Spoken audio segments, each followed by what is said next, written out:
Vamos começar com a briga no Congresso Nacional e vamos começar com Caixa Econômica Federal. É onde está ali, gente, um enorme interesse do Centrão. É banco público, é banco que Arthur Lira, presidente da Câmara, já disse em entrevista à Folha de São Paulo que ele quer dominar, que ele vai indicar a presidência, os vice-presidentes, mas Lula, Clarissa, vai fazer uma cirurgia amanhã, parece que deixou tudo para depois, ou é um embate dentro do próprio Centrão que está atrasando essas nomeações na Caixa? Olha, Raquel, a gente estava conversando muito aí no decorrer das últimas semanas sobre como, desde a nomeação dos novos ministros do governo Lula, estava correndo solta essa negociação para preencher cargos, então, na Caixa Econômica Federal e na Funasa. A negociação era que a Caixa ficaria com o PP e a Funasa ficaria com os republicanos. A gente sabe que tinha aquela confusão sobre se o governo estava disposto ou não a entregar a Caixa Econômica para o PP de Arthur Lira num esquema de porteira fechada, como a gente fala, ou seja, liberando todas as vice-presidências para que o partido faça essas nomeações. Nos últimos dias até tinha caminhado um pouco essa discussão, Raquel. O que me contaram é que o Planalto até estava dando algumas sinalizações de que poderia liberar aquela tão cobiçada vice-presidência de habitação, da qual a gente falou, porque ali tem muito financiamento do Minha Casa Minha Vida, por exemplo, e aí tudo empacou. Por quê, Raquel? O que me contaram é que o motivo real disso ter empacado é que está tendo briga dentro do próprio Centrão. Então, a nova base de apoio do presidente Lula, fechada aí com as indicações dos novos ministros, já está batendo cabeça. Dentro do PP, a bateção de cabeça é no próprio partido, na indicação para a Caixa, para ver quem vai presidir o Banco Estatal. Então, a gente tinha aí o nome de Margarete Coelho, que apareceu lá atrás, ainda no começo dessas conversas. Ela que é próxima de Arthur Lira, mas também tem relação bem próxima com Ciro Nogueira, presidente nacional da Legenda. E aí, pouco tempo atrás, começou a circular um outro nome, de Gilberto Occhi, que também é próximo de Arthur Lira, e este aí que já presidiu a própria Caixa Econômica Federal. E nessa briga, o governo, pelo que estão entendendo ali, aproveitou essa confusão para virar, ai, olha, pensando bem, vocês não estão conseguindo se entender, e o presidente Lula agora tem essa cirurgia, vamos deixar isso aí para depois? Porque assim o governo ganha tempo, Raquel. Vale também para a coisa do Republicanos, o PSD de Gilberto Kassab, começou a reclamar nos bastidores, espera aí, eu também sou aqui essa base que não é bem base, né? Sou independente, mas estou com o governo, tenho ministérios. Eu também quero a direção da Funasa. E aí o partido começou a disputar com o Republicanos esse cargo. O que o Centrão está achando que está acontecendo? Todas essas brigas estavam custando para se resolver e aí o que Lula fez? Decidiu represar essas indicações para, quem sabe, conseguir liberá-las a conta-gotas quando estiver mais perto de votações estratégicas no Congresso Nacional. Ou seja, se esses partidos tão independentes querem ali dizer eu sou base, mas eu não sou, e chegar na hora de votar alguma coisa importante, resolverem resistir a entregar os votos, Lula pode usar essas indicações para, quem sabe, ali ter uma base um pouquinho mais coesa. Raquel, esse foi o desenho que me pintaram hoje, isso tudo está correndo nos bastidores, é muito diz que diz e muita gente interessada, cada um em emplacar sua versão.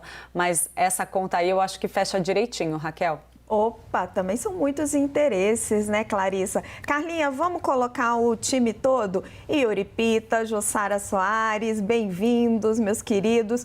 Jussara, minha apuração bate direitinho com a da Clarissa. Você tem o Palácio do Planalto dizendo, olha, fica para depois da cirurgia. Arthur Lira um pouco irritado, não chamou, chegou em Brasília, segunda-feira não estava por aí, chegou em Brasília só hoje, não chamou reunião de colégio de líderes, aproveitando a confusão toda no Senado, que daqui a pouco a gente vai contar essa obstrução toda. Mas aí a hora que a gente vai apurar também um pouquinho mais a fundo, opa, Lira também não mandou o nome para a presidência da Caixa.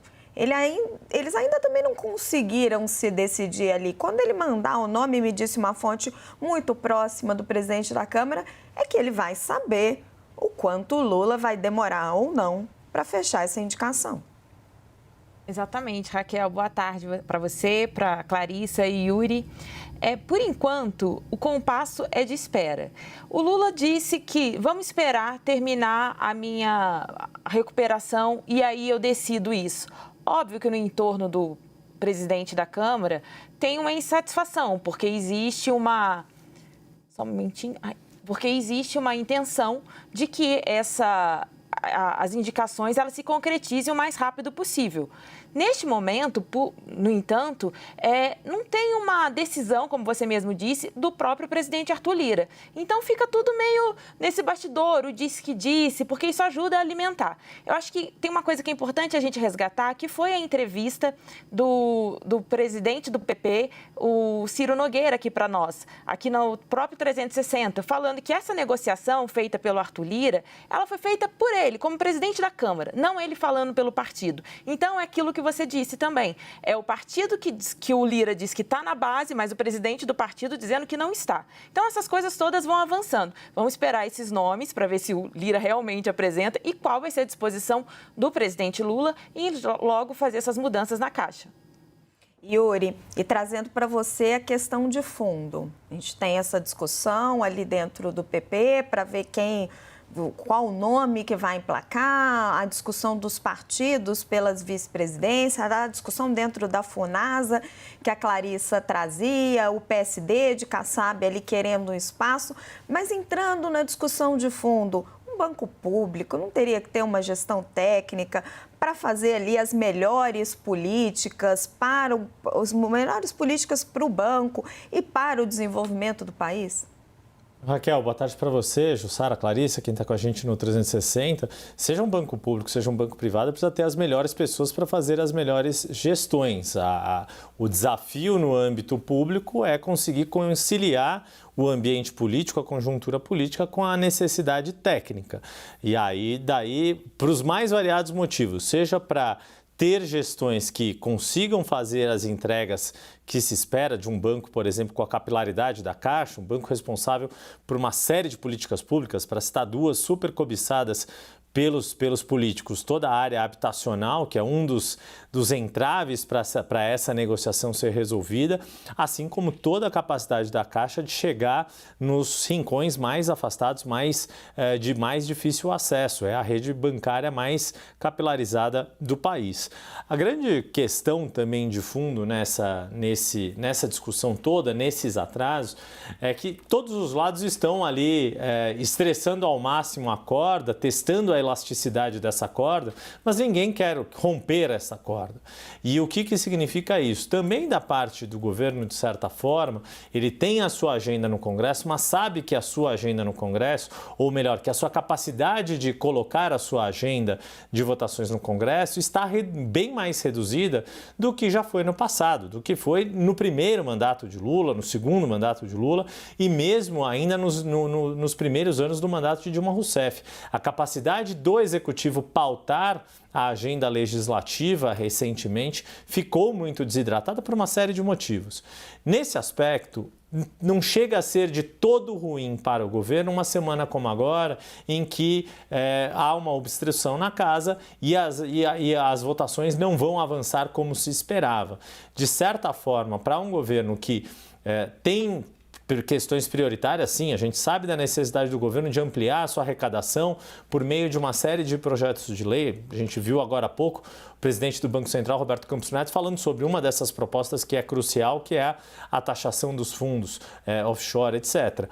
Mas tendo um esforço concentrado, 2 até 3 esforços concentrados até o fim do ano, talvez seja um cenário até mais interessante para o governo do que ter uma superprodução nas casas legislativas. A grande questão é o quanto vai precisar negociar para que a sua agenda entre nesses esforços concentrados e não só a agenda do Congresso. Basta ver, por exemplo, que mesmo o Congresso tem dificuldades na sua agenda. Conseguiu votar a mini-reforma eleitoral, mas ainda está empacado com a PEC da anistia para falar de um tema ecumênico, digamos assim, entre os partidos políticos. Porque dá o perdão a todos, né?